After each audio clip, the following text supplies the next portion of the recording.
Hey, How you doing, Ruby? How you doing? I'm doing good. I'm doing good. Happy day. Happy day. So what have you been doing? Mostly working. My hairdresser let me know over on Friday that it's 8 weeks till July, and I was like, wow. And I'm actually counting the days, and that didn't hit me. I feel like this year is like a buffer year. I feel like we just flew by, like we look back and we're like, dang, it's already April. It's already, like you said, it's almost July. That's crazy. Like this year it just flew by. It did. I did. I can't even believe this is the last week right here of April, and it's practically May. It's May. It's almost Mother's Day. uh, Can't wait for the summer though, but there's that. but yeah, tell me about yourself. We'll tell the guests about yourself and everything. Yeah, so Ruby Maddox, born and raised in Springfield, Massachusetts, had a 3 year stint as a resident in Worcester, Massachusetts. Mm. But that's about it. Then moved back to start working back. I spent about 16 years working in higher ed. About 14 years of that was at a women's institution in South Hadley, Mount Holyoke, and 2 years at Clark University in Worcester. And yeah, so my background is in higher ed and nonprofit management. And so I don't know Wow. how much you want me to get into right now. But that's kind of like the basis of who I am. I've got this business, Direct Your Purpose, and my big thing is just helping people go from aspiration to action. And that comes from, my years as an advisor in college. Right. Because I'd have students just sitting in front of me, and it's just like, I need to get to X, and X could be an internship or first job. And I remember at Clark, it was just like, you advise who's in front of you. It's sometimes you'll get specifically just people who are interested in their major, a specific major or background, but pretty much it's like the person sits down and it's like, help me, and all Wow. right, figure it out. Wow, I love that. Now, like going to direct your purpose, your business. How did you get started into that? Yeah, so in 2000, I want to say 17, I got started. And initially, honestly, it was that thing right there, with the students of just like, I believe that I want students to be successful no matter where they are. Yeah. So I didn't want you to just be a successful political science student or a successful environmental, student. I wanted you to be able to have, to be equipped to be self-directed in your own Mhm. journey, no matter where that landed you. And so in 2017, while I was still working at Clark, and just kind of really thinking about my life outside of my actual job, I started Direct Your Purpose, and the purpose was to build self-directed leaders and change makers for the next generation, or Yeah. something like that. It's beautiful though. That's so beautiful. Thanks.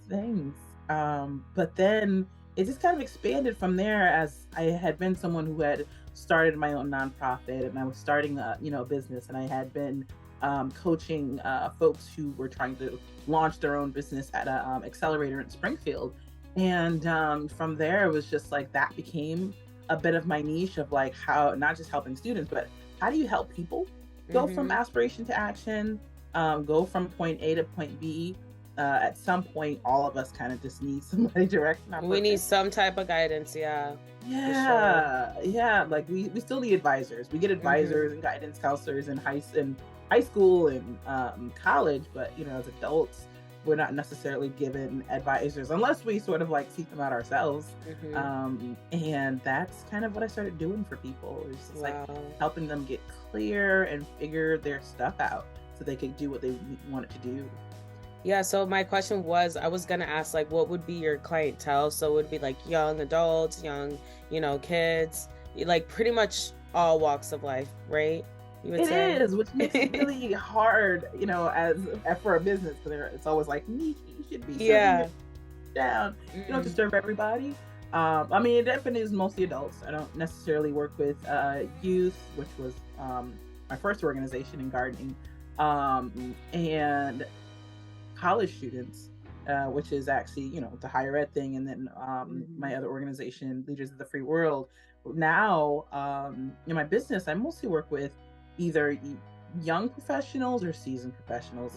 It's the gamut, but all of them are just like, I'm trying to start something, I'm trying to launch something.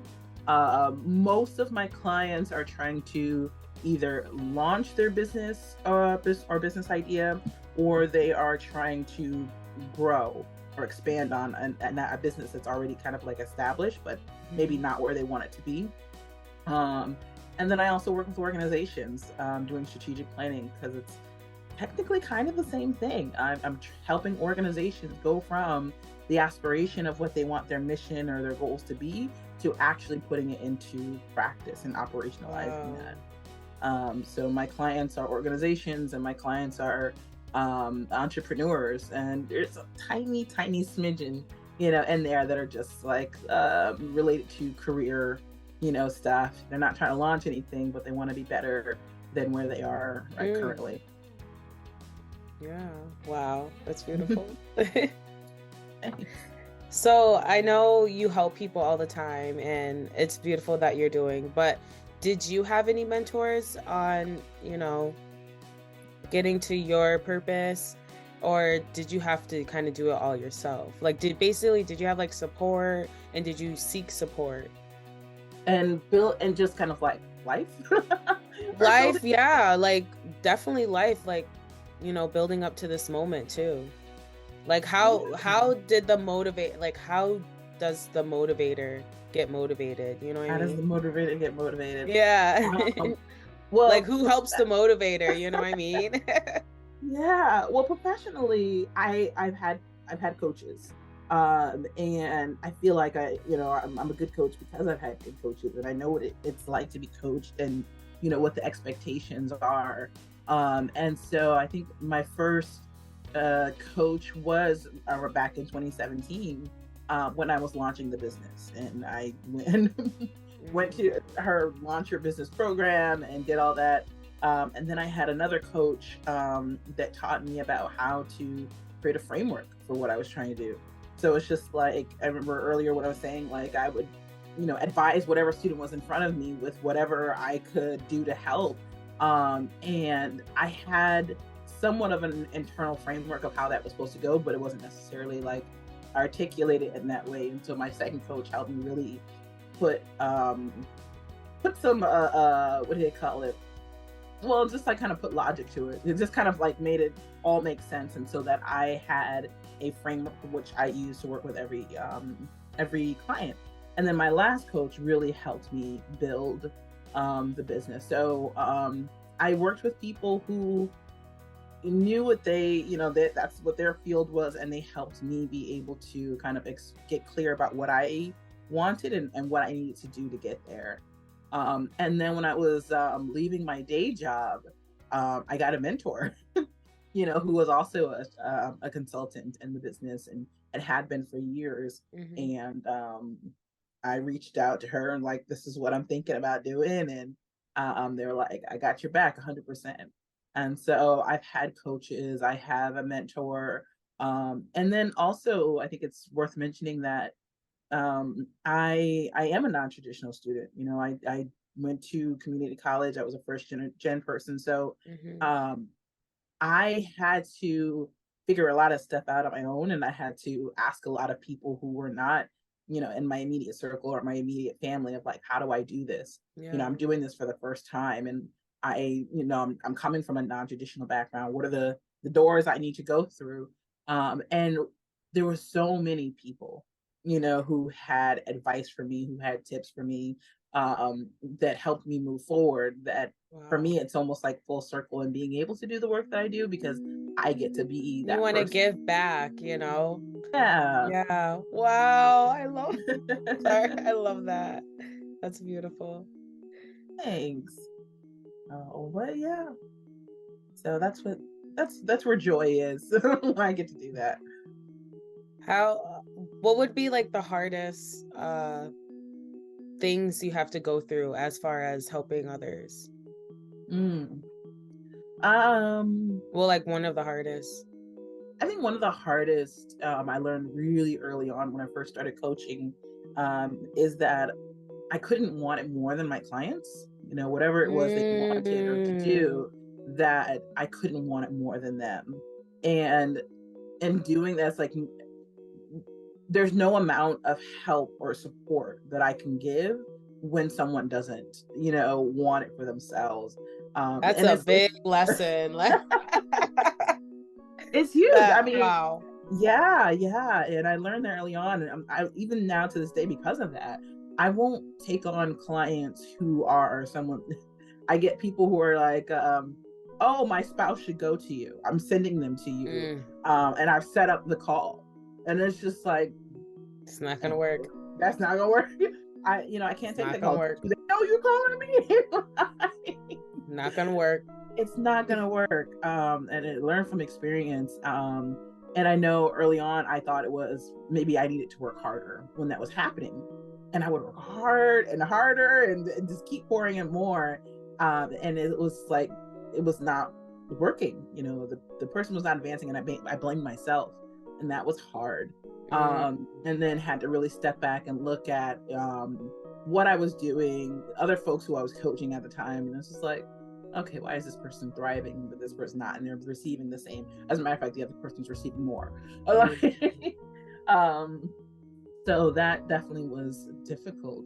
Wow, yeah. It's Yeah. so hard when you see someone's potential and you see Yes. how much they could do, but they just don't want to do it. I totally feel I totally Yeah, and I get it. The yeah. reason, and what the resistance. The resistance shows up Yeah. for everybody. Mhm. Um, the work that I help people do isn't necessarily rocket science. I'm not helping people really do anything completely out of the box, but it is out of the box for them. And it is sometimes going to bring them out of their comfort zone. And it is going to bring Mhm. them, face to face with like their own, sense of themselves and their own what they believe they can do or what's possible for them. And that's scary for a lot of Yeah. people. It's just like you'd rather sit in what is your known, what is your, expected and everything like that. And so if a person's not ready to make that leap, if they're not ready to, kind of like take that that jump out into their purpose or their idea and putting it out into the world, there's nothing you can do that's going Mhm. to like force them ready. You can tell me you're their guide, you're here to help, you'll hold their hand through the process, through the leap, but it can be scary. Yeah. Do you ever have that like breaking point on like I know like there's some good days, there's some bad days and you coaching and everything. Mm-hmm. Have there ever been some days where you had that almost that breaking point where you're done with it, you're over it? And if you did, what is your how did you cope with that to reel yourself back? Mm. I think the breaking point comes from some, just natural entrepreneurship, Yeah. uh, You're human. ups and It's downs. still you have to deal with the emotions. Like it's hard. Yeah, yeah. So it's just like I think it's coaching in the face of your own sense of shortcomings. I think that part is hard. So um in terms of breaking point, um it often sometimes comes when you think you're where you are in your journey. Oh, I'm supposed to be farther. I'm supposed to be farther along. Especially when you're coaching people, and Mm, it's just like, well, if I'm coaching, shouldn't I be here? In my journey, if I'm doing this, and I think that gets a little hard because you're wrestling with your own, ego. You're wrestling with your own doubts, and yet you're still, you know, uh, having needing to show up for your clients because this is the mhm. work. And especially for me, having doing this full time, right? So it's just like this is the work. This is who you are. This is what you're doing. You're doing There is this 24/7. Like there isn't a day job to sort of fall back on. Like, you show up and you do the work because this is what your livelihood is. And so it's meant questioning all of it, all of it is always up for, examination. Mm-hmm. And it's this part that is understanding certain aspects about myself, understanding certain aspects about, what this work is meant to do. You asked, how do I get myself out of it? It's sort of reminding myself of, what reality is. I may want things to be a certain place in my journey, or I may want things to look a certain way. And I could get so consumed with that, especially if we let ourselves get sucked in by social media, right? Yes. Consumed with that it'll start to overshadow the things that are going amazing. It'll overshadow, the clients who are hitting me up like, oh my gosh, I've hit this milestone, or I've seen, reached this success, and thank you for doing that, right? And if you're not putting that on the same pedestal as your doubts and all these other things, it's like you'll miss your mark. And I think that can be the hard part, those doubts and everything. Um, but the redeeming part is like, no, understanding that you do have an impact and you do make a difference, and to lean into that. Wow. I needed to hear that because that motivated me right there because oh man. Yeah, no, it gets hard. I think anytime we're doing something like your this podcast, right? That means something to you, and you're Mm-hmm. putting it out into the world. And some people may look at it and decide that they absolutely love it. Some people might look at it and decide they absolutely hate it. Mm-hmm. And you're here for it, right? You got to be there Right. for it. And it's just like, all right, I know You who I'm like in. it, you're not wait, I'm just gonna still do it, Yeah, just like you're doing. exactly.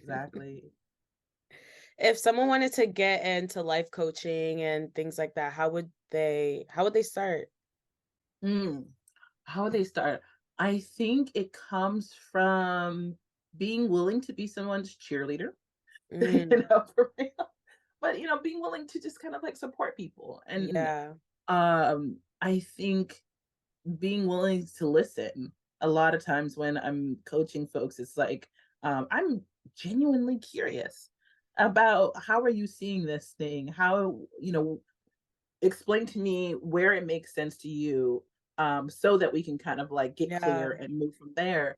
I think for someone who's interested in going into it, it's being willing to do that with someone, and sit with them through that process. I mean, whether it's virtually sitting or just kind of like, but just kind of like being holding that space for them to be able to get that out, and helping them Mm, make sense of what that means to move yeah. forward. A lot of times as a coach, you have a vantage point that your clients don't, because you're not in the middle of it, you're on the outside, and so you do see that. And That's where you can help guide people, because from the vantage point that you're seeing. Mm, yeah. I feel like what you were saying earlier Hmm. about you talking to so many people. I don't know about like basically the person I am, when I'm talking to a lot of people, I just start getting drained and just so Hmm. tired. So, I mean, like, obviously, some people are not like that. Some people get more energetic when they do talk to people and they learn more about people, which is also scary. But Yeah. like, I just want like, do you ever get drained at some point about like just talking to people, like your throat, you know what I mean? Like, I just ever wonder about that because it's amazing the things that you do. I'm like, does she ever get tired? Because Oh, I definitely. don't know about like my listeners don't know, but I work at a jazz lounge, and it's basically like I'm always interacting with people, and by the end of my shift, I am so tired. Like. Yeah. So But I've seen you, kind of like, you go into this space and you're like, this is, no, seriously, like, this is my Dewey space. And it's just so I can tell that it's just like, because I've also seen you, like, when you off the clock. And I can tell that you are dealing, right? And I don't mean that in a bad way or anything to Dewey's, but I mean, like, you are showing up for your job. But I recognize that that is two different Tias, right? There's the oh Tia, my God. and I can imagine that must be exhausting. That by the end of your shift, you've had to put this, you've had Say to I do, have to put this act, you yeah, for the know? whole shift, and you got it down. but I also know that it is something that is controlled. It is something that you've honed. It's a skill, and I imagine that by the end of the shift, having to do that, for the full For time eight is hours. yeah. Because even like when I've seen people like who are kind of annoying or be listening or yeah, let me honest, be assholes. And you handle that with grace and you handle that with You someone who have to, handle you people. know?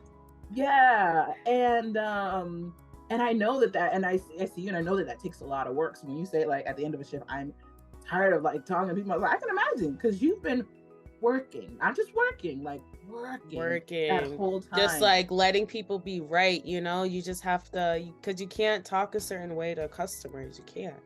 And like Mm-hmm. the way I am, because I do love my job, but you Mm-hmm. have to, you're there for the customers, you're there to like show them to have a good experience. So you're kind of putting yourself in jeopardy for other people. So then you're kind of like, you're drained in the midst of it. So it's crazy. Yeah, But like yeah. it's a whole roller coaster too. At the end of the day, like one day, some days I'm like, oh, I hate this. And then other days I'm like, I love it. I love the live music. I love talking. I love seeing Ruby there. Like, I love it. But it's just, like sometimes it gets tiring. Like, so I Mm-hmm. know when you're life coaching and everything, I know like sometimes it gets tiring when people don't want to listen to certain things like that. You're just like, Yeah, you yeah. know? I mean, I've learned people listen a lot more when they're paying. Right. But I've also had to learn too to structure my time because it does get tiring. I'm in a session with Mm. somebody, I am facilitating that session. I'm responsible for the content, I'm responsible for how well that session goes. I So it's just love like, that. Structure your time. Structure your mm-hmm. time. That I love that. We Yeah. need to do a podcast on that because Well, we need to have yeah. boundaries on time. Well, I remember when I first left my job, and this is recently. When I left my job, I still assumed the same hours and the same schedule, the same structure I had from when I was in my job. That's years and years and years. That's just in you. Yeah. And it's got to and so if every hour needed to be scheduled for a meeting or whatever like that, I would schedule every hour because within an 8-hour shift, that's what I would have done at my day job. But then it's just like I know I've learned I really can't coach more than 2 people in a day, even though it's only 2 hours, right? It's a session only, it's usually 60 minutes. I can't coach more than 2 people in a day. Mm. And if I have my say, I only want to coach one person, in a day. And there's some days I may need where I'm not coaching at all. Right. You need, yeah. So I've Girl. got, yeah, I remember I had a contract that was like 15 people within a 6-month period that I was coaching. And I learned, through that experience, it's just like I would give myself days like Mondays and Thursdays, I believe it was, that I wasn't coaching at all. Right. Because like if you think about it on a higher standpoint, there's if you 15 people, that's 15 different energies you got to deal with at once. Like that's a lot. Mm-hmm. And you got to deal with yourself. So, and then things that's going on at home. That's just a lot of Mm-hmm. going on. And then you're in bed worried about this person. You're worried about person number 3, person number 5, like it's just Right. Got to do those you're follow up notes for that person. Got to right. make sure I show up for this person. It's It's a a lot. lot. And so it's just like in structuring my time, it's just like, okay, when I know that I'm going to have a client, I know that, okay, this is what's okay. Having them maybe 300 days is not okay or whatever like that. Or starting, I don't coach before a certain time in the day. I may be up, I may be awake, but I can't coach anyone at 8 a.m. Right. Not that they want a good session, so little things like that sort of like help me manage my energy, Yeah. to be able to show up as a coach. I know, like before we were talking about how you have this 90-day purpose group thing going on, right? And I know how you're talking about how like this is the first time you're waking up early and how it's like, hard for you and everything. I love that because like you're being vulnerable and telling everyone about like how you're, working on that. day by day, trying to get up early, trying to get things done? Waking up early is part of it. I actually was getting up at like 7:30 before. But I'd wake up and go to the gym. And that was part of it. My 90-day challenge is about it's like being consistent Consistent. that are meaningful to us. And I was telling my friend yesterday, I was just like, I get it.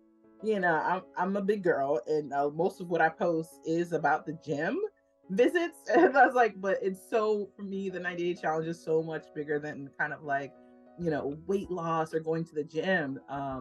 I want to be consistent in my meditation practices. I want Yeah. to be consistent in journaling.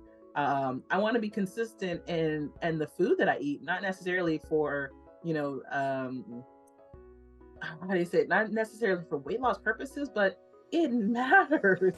Hmm. How I care for myself, how I provide food for myself intentionally, planning good things I want to put into my body um consistently. Consistently.